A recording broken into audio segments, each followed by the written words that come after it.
So Dalton assumed that you had the tiniest bit of matter possible with the atom. But what Dalton called the atom, okay, it turns out actually we now know in hindsight that they're actually made up of even smaller particles, protons, neutrons, and electrons. So let's talk about electrons now. So the discovery of the electrons is credited to John Joseph Thomson, J.J. Thomson. And although our first documented experience with, our earliest documented experience with electrons dates back to 600 BC with Thales of Miletus, okay? And so you've had experience with electrons by, if you've ever felt static from when you have things rubbing against other things, like if you were to rub a comb against your hair, okay, you'd have an attraction between the comb and your hair after you've done the rubbing. Okay, so all right. So when they rubbed amber against fur, the Greeks found that when you rub amber, and this is a picture of amber down here, okay, against fur, it makes the amber and the fur attract each other. Modern interpretation of that phenomenon is that we now know that the reason that happens is because electrons are transferred from the fur to the amber. So if I have fur over here, electrons are going to transfer from the fur to the amber. So the fur ends up becoming positively charged because the electrons leave the fur, and the amber becomes negatively charged. Okay? And so when you have a positively charged object and a negatively charged object, that's what causes them to attract. Yeah. All right, so it was William Gilbert in around 1600 who realized that amber was not the only material that can attract other materials when they're rubbed.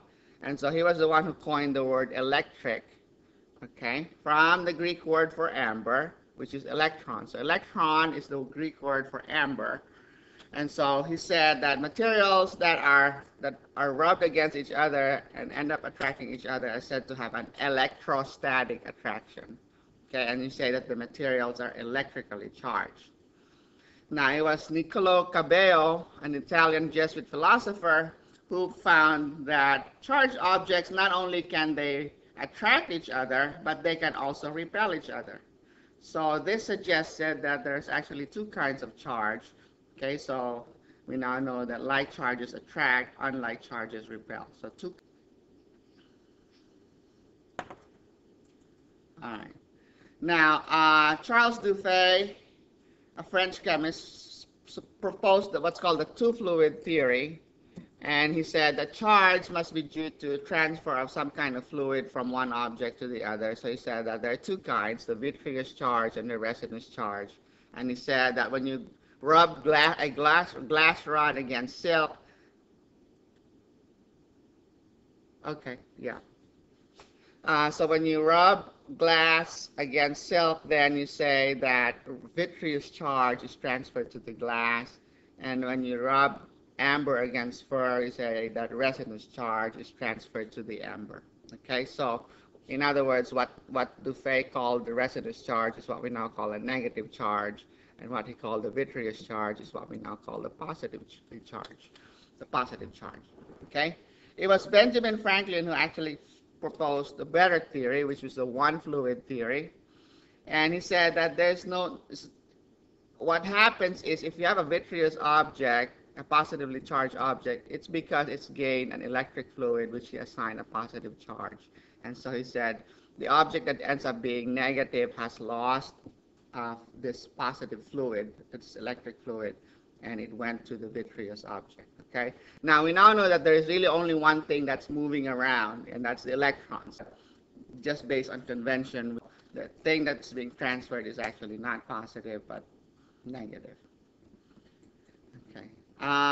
Charles Augustin de Coulomb was the one who did quantitative studies on charged particles and the electrostatic forces between them, and his experiments can now be summed in that famous law known as Coulombs law, where the force, we say, between two charged bodies would be proportional to their charges, Q1 and Q2 would be the charge of the objects, and inversely proportional to the distance between, the square of the distance between them. Okay, so the farther they are from each other, the weaker the attraction between them. And this is on the Moodle course site under Internet Resources. I have a bunch of links that are really interesting links about the history of chemistry, atomic theory in particular. So if you click on this description of Coulombs apparatus, he used what's called a torsion balance to study electrostatic attractions. Okay, so you can play with this. I go to this website and play with the animation to learn more about that. Okay, we're not going to go in depth as to these things because this is really more physics. Okay, it's really J.J. Thomson who's credited with the discovery of the electrons, and for an article on that, there's this link right here to the AIP website, and I have that also in your Moodle course site. So the historical account of J.J. Thomson's work right here. Okay, so it's a very easy reading. Let me pull that up in a separate window.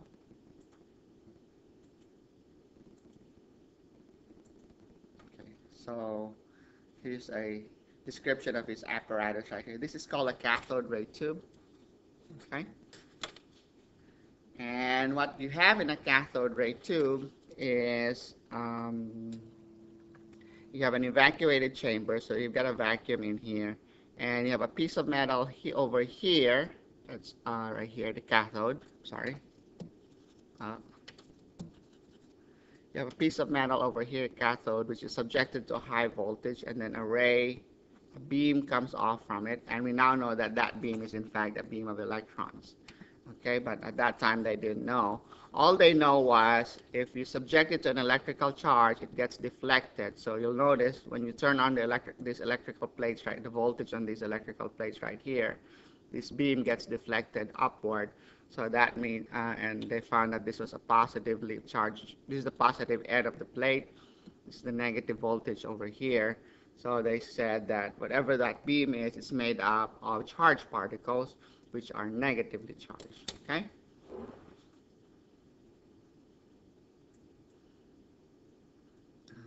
Let's go back to this. So that's the apparatus right there. So you have a cathode right here. Subject it to high voltage. You create a beam, and we now know that that beam happens to be a beam of electrons. And what this does, it just selects a part of that beam, a part of those electrons that come off the cathode. Okay, and so this beam right here, you can subject it to an electrically charged, a pair of electrically charged plates. So if you have a positive plate here, a positive voltage here, and negative voltage there, you can get that beam to deflect. Okay, so you have a piece of metal, a cathode subjected to a high voltage, produce a beam, it's deflected, and it can, by electrically charged plates, it can also be deflected by a magnet. And here's another animation that you can look at. It's one of those links. Similar, this right here, chemmovies.unl.edu, I think that's the one. This is the animation here. So if you reload this, let me see.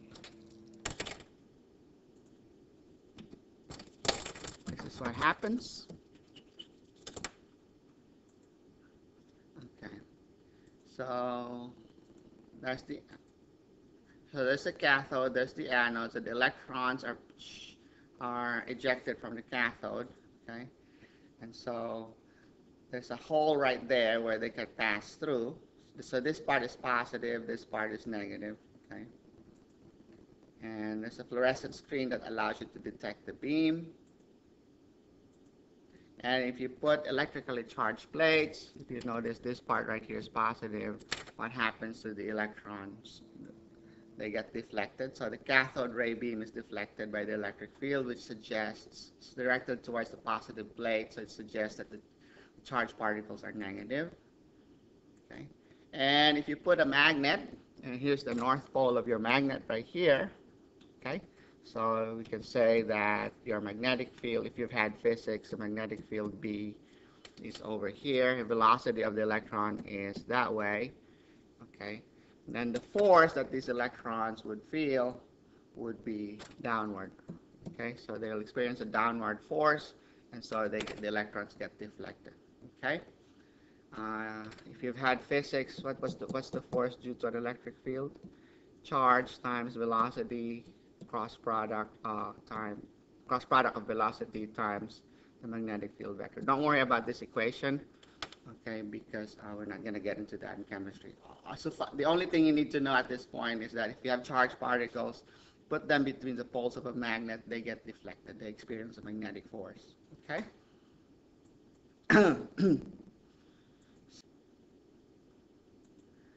In J.J. Thomson's experiment, he was able to determine that the electrons have a negative charge, and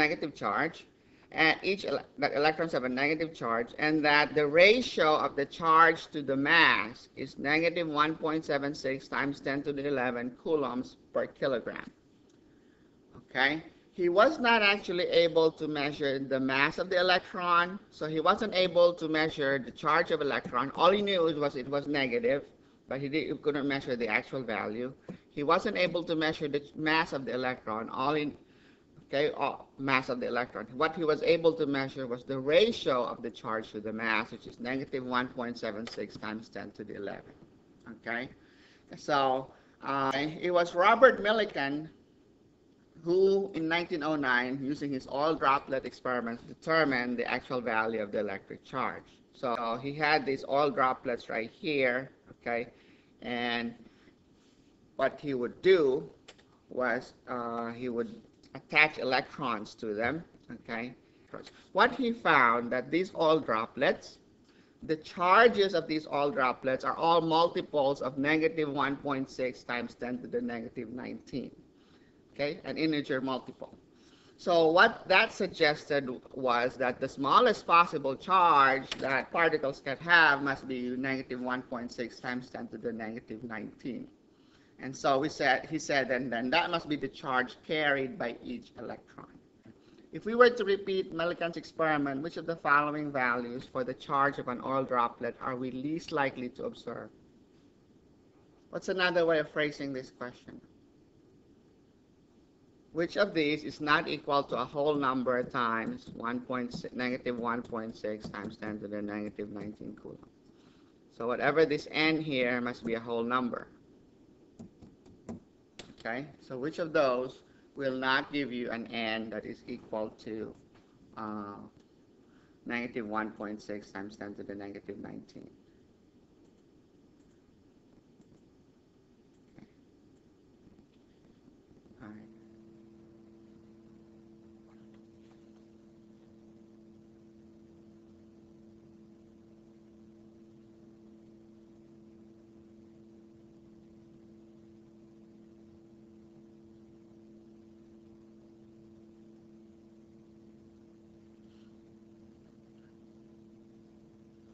Okay, turn your mic back on. So,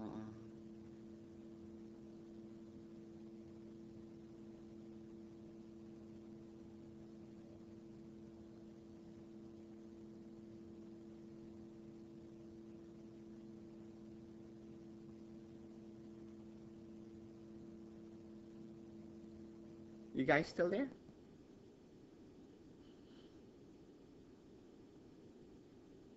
Okay, most said C. All right, let's see.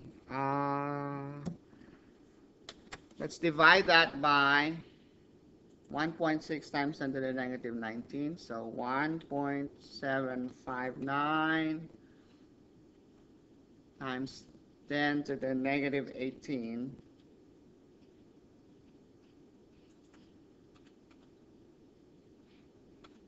divided by 1.6 times 10 to the negative 19. That's 10.99. Okay, so that's very close to 11. Okay, so 1.759 times 10 to the negative 18 coulombs over 1.6 times 10 to the negative 19 coulombs is 10.99. That's almost a whole number. Okay, let's look at the first one. The first one is 1.122 times 10 to the negative 18 coulombs over 1.6 times 10 to the negative 19 coulombs. 1.122 times 10 to the negative 18, divided by 1.6 times 10 to the negative 19. This is 7.01, so that's almost a whole number. Let's look at choice B, 1.553. 1.553 times 10 to the negative 18 divided by 1.6 times 10 to the negative 19. Oh, this is 9.7. Okay. 9.7. So that's far from, among these three, 7.01, 10.99, and 9.7. This 9.7 is farthest from a whole number. Okay, so the answer then would be B. Okay? So that's 9.7 times the charge of an electron, so that's least likely to be observed. You can only have multiples of 1.6, so very close to multiples of 1.6 times 10 to the negative 19. All right. So anyway, J.J. Thomson's experiment allowed him to determine the charge-to-mass ratio, which is 1.76 times 10, negative 1.76 times 10 to the 11 coulomb per kilogram. Millikan determined the charge to be negative 1.6 times 10 to the negative 19, and as we showed earlier, if you divide Q by Q over M, that gives you the mass of the electron, which is 9.1 times 10 to the negative 31 kilograms. Okay? So, in J.J. Thomson's experiment, he found that the particles in this cathode ray tube, CRT means cathode ray tube, okay?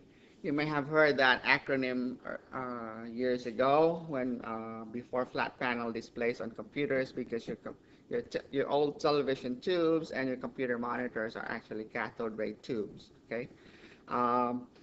Anyway, he found that the particles in the CRT beams are the same regardless of what material was used for the cathode. So what that suggested was whatever it is, whatever these particles are, they're found in other, not just in one particular type of material. So it must be present in all atoms. And like I said, the mass of the particles was found to be much smaller than the lightest known atom, which was hydrogen. So the mass of the electron was like 2,000 times less than the mass of the lightest known atom. And so the major conclusion from this experiment was that whatever these particles are, they must be present in all the atoms. And so we now call these particles electrons. So we now had to modify Dalton's theory. Okay, we cannot say that atoms are the simplest forms of matter. They're actually made up of even smaller particles. And among those particles would be electrons. Okay?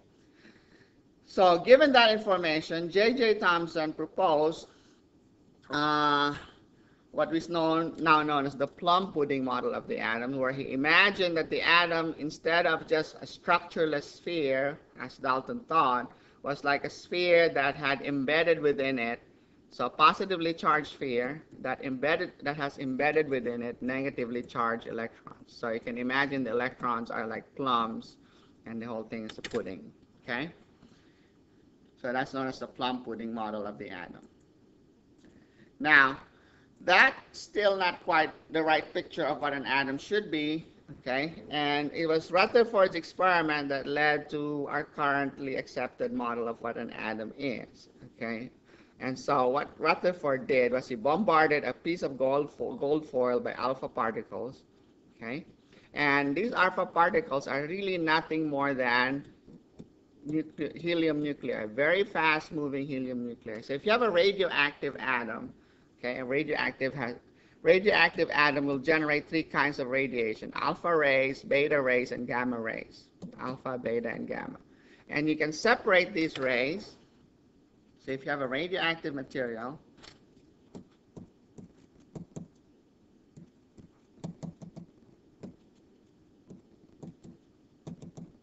okay, it's going to shoot some rays, okay, and radioactive rays. And if you run those rays through, so let's isolate a part of that ray as it shoots out, okay. So if you run it through a pair of electrically charged plates, you'll find that it will actually split into three parts. One will get deflected a lot towards the positive plate. These are called the beta rays. One will be deflected a little bit towards the negative plate. These are called the alpha rays, and part of it will shoot just straight forward. This is called your gamma rays. Okay? And the way you detect these particles is you have a detector somewhere back here. All right, so anyway, what Rutherford did was he took these alpha rays, alpha particles, which we now know are nothing more than helium nuclei, the nucleus of a helium atom. There's 2 protons and 2 neutrons, okay? And he bombarded a piece of gold foil with this, and he hypothesized that if J.J. Thomson's plum pudding model was correct, then all of these particles, alpha particles, which are very fast moving, very high energy alpha particles, are just going to go through your foil with very minimal deflection. Okay? But, so that's what he found, but not all of them. He found that most of them went through with minor deflections, but there's a small fraction that were scattered at large angles. So instead of everything just going through, it's like, he says, like firing a bullet or a piece of tissue paper. And then, so you would expect everything to just go through. But what he found was there were some that were actually scattered at very large angles, and some were even backscattered. Okay, so let me show you an animation of that. So here's your alpha particles right here. This is from micro.magnet.fsu.edu. Okay, this is a picture right here of what gold foil might look like. So you have your nuclei very far apart. You've got electrons in between them, traveling, roaming around each nucleus. Okay, so most of the time your alpha particles are just going to shoot through. Okay, occasionally you might have an alpha particle that would be, like if I were to make this slit a little wider, okay, you'll notice, okay, some of these alpha particles, if they get near a nucleus, they get backscattered or they get scattered at large angles. Oh, that's what led to the notion of a nuclear model for the atom. So Rutherford's data suggested that the mass of the atom must be concentrated in a very tiny spot in the middle of the atom, which we call the nucleus. Okay, the nucleus is positively charged. What evidence do we have for a nucleus being positively charged? The alpha particles are positively charged, and they get deflected back or scattered at large angles when they encounter a nucleus. Okay, and then so again, like I said, the current model that's suggested by Rutherford's data is that you have a very tiny nucleus and you have these electrons, negatively charged electrons, which carry a very, very small fraction of the mass moving around the nucleus. And the region around the nucleus where the electrons roam would be at least 1,000 times. The diameter of that region is at least 1,000 times larger than that of the nucleus itself. So an atom, based on Rutherford's experiment, is mostly empty space. Okay, so this would be your nucleus right here. Okay, and this region where the electrons will be roaming around would have a diameter that's at least 1,000 times larger than the diameter of the nucleus. And so the next atom would be over here. So when you pass alpha particles through between these two atoms, it will mostly go through. Okay. So let's talk about the discovery of the neutron. The discovery of the neutron is credited to Sir James Chadwick in 1932. That's years after Rutherford's experiment suggested the nuclear model of the atoms. So it took a while for them to discover the neutrons, okay? And his experiments dealt with bombardment of beryllium atoms by alpha particles, and that caused some radiation to be observed, but based on the experimental data that they had, it suggested that these particles, this radiation is due to a beam of neutral particles. So they're electrically neutral. They don't respond to magnets or electrically charged plates. And so that in part explains why it took a while for the neutrons to be discovered. It's very easy to detect electrically charged particles. You put a magnet or a pair of electrically charged plates, you can get them to change the way they move, the direction of motion. But when you have neutral particles, they're not easily they're not affected by electrically charged plates, and they're not affected by magnets. So it took a while for neutrons to get discovered. Okay, so I also posted a bunch of resources for you to read about the discovery of the neutron down here at the bottom. Okay, and so here's some very interesting, very simple articles about the neutron discovery. Okay. So anyway, so let's just do a quick check of major concepts that we talked about today. Which of these is true? A, Dalton assumed that atoms are made up of electrons, protons, and neutrons. B, J.J. Thomson determined the charge and mass of electrons. C, in Rutherford's scattering experiment, all the alpha particles pass through the gold foil. D, the alpha particles used in Rutherford's experiment are positively charged particles.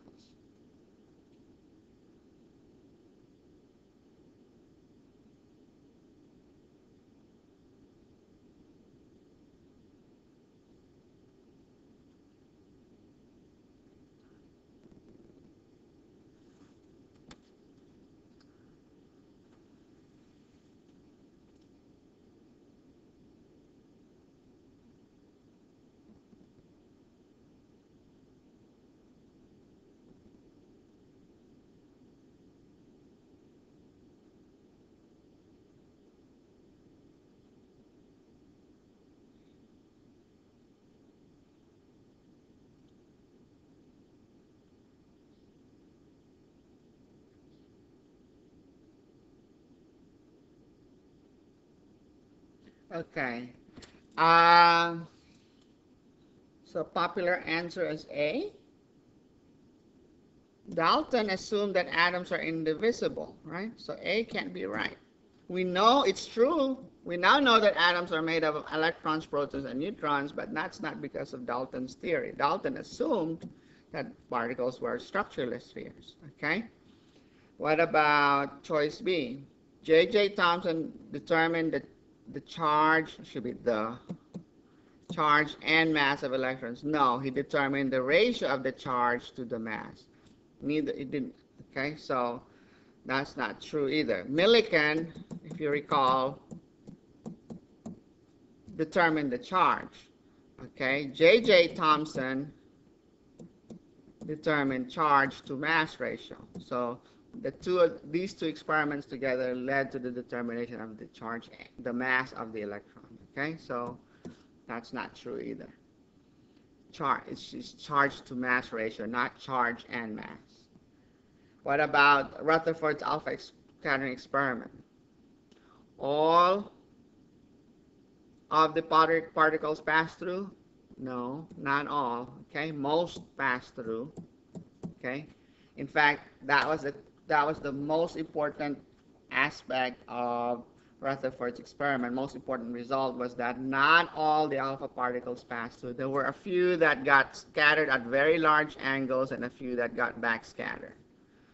Okay, that suggested the nuclear model of the atom. So that's not true. That's not true either. So D would have to be the correct answer. The alpha particles that was used in Rutherford's experiment are positively charged particles. In fact, the alpha particles, we said, are helium ions, helium atoms that have been stripped of that don't have any of their electrons. Okay, so the alpha particles are helium ions. Let's look at this next question right here. Match the pictorial representations here showing 4 neighboring atoms to the scientist most closely associated with the atomic model. So is it Dalton, Thomson, Rutherford? Or is it Thomson, Dalton, Rutherford? Or is it Thomson, Rutherford, Dalton? And is it Rutherford, Thomson, Dalton?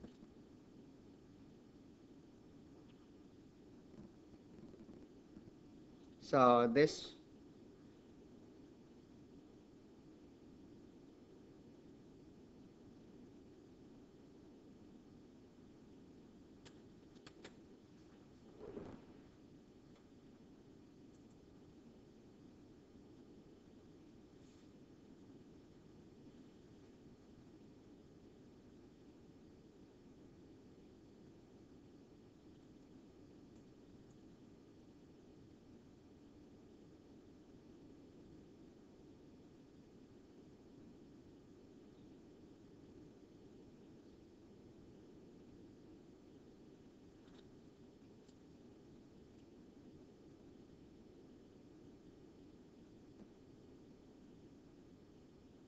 okay. See? All right, so this is structureless sphere, so that would have to be Dalton. This one looks like the plum pudding, so that would be J.J. Thomson, and this is your nuclear model of the atom, that would be Rutherford. Right, good. All right, which of these scientists is most closely associated with the laboratory apparatus shown here? Dalton, Thomson, Rutherford, or Chadwick?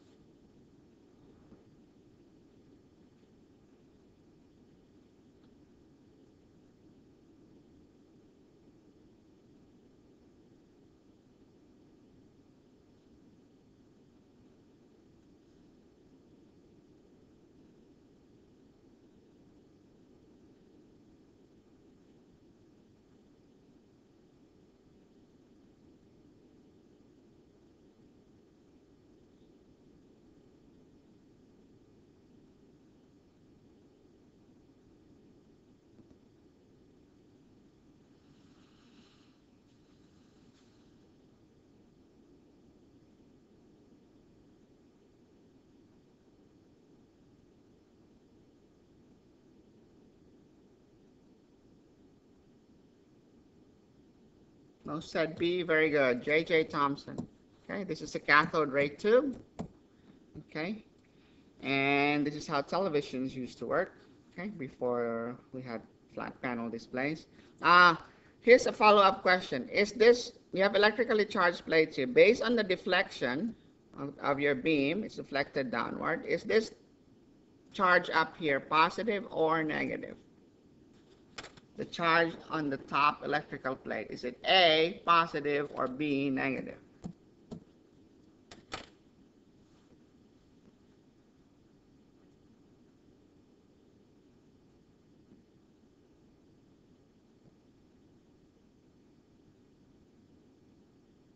Based on the deflection.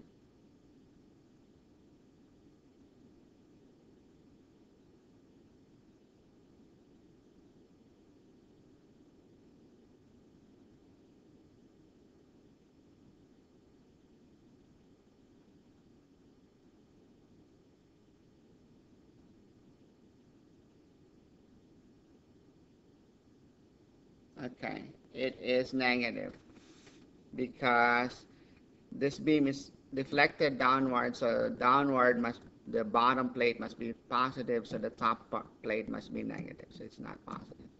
Okay, correct answer is B. Good. All right, if we were to repeat Millikan's oil drop experiment, which of the following charges are we least likely to observe for an oil drop? Negative 1.0 times 10 to the negative 19, negative 1.6 times 10 to the negative 19, or negative 4.8 times 10 to the negative 19. This should not require any calculation.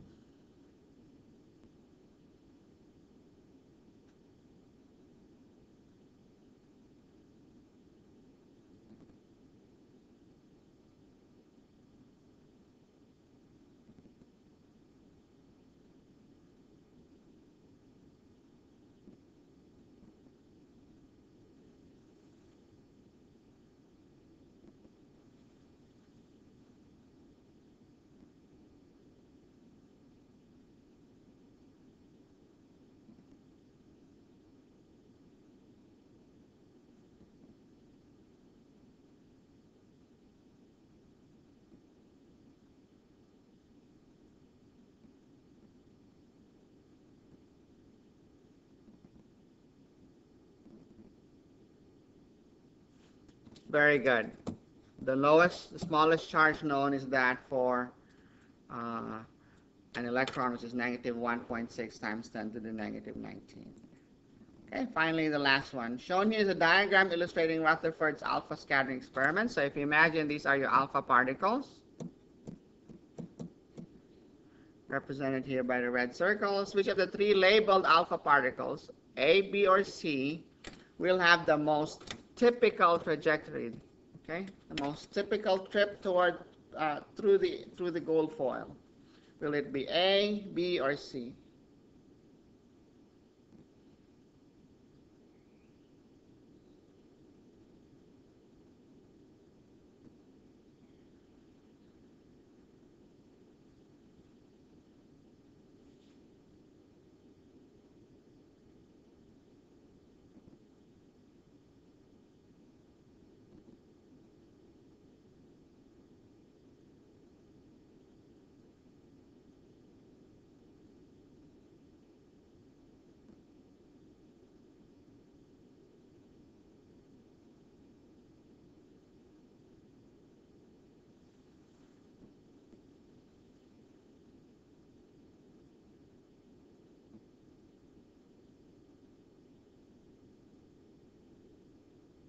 Okay, answer is B.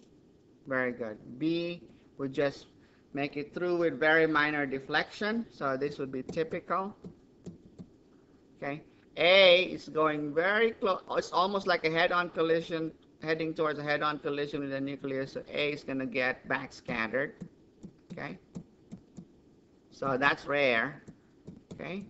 But it happens, and that's what led to this model. And C is getting really close to the nucleus, so it's also going to be scattered. So this will be a large angle scattering right here, happening here for C. So this is also rare. So the typical trajectory, most of your alpha particles would go through with very minor deflections. Okay? So let me stop the recording.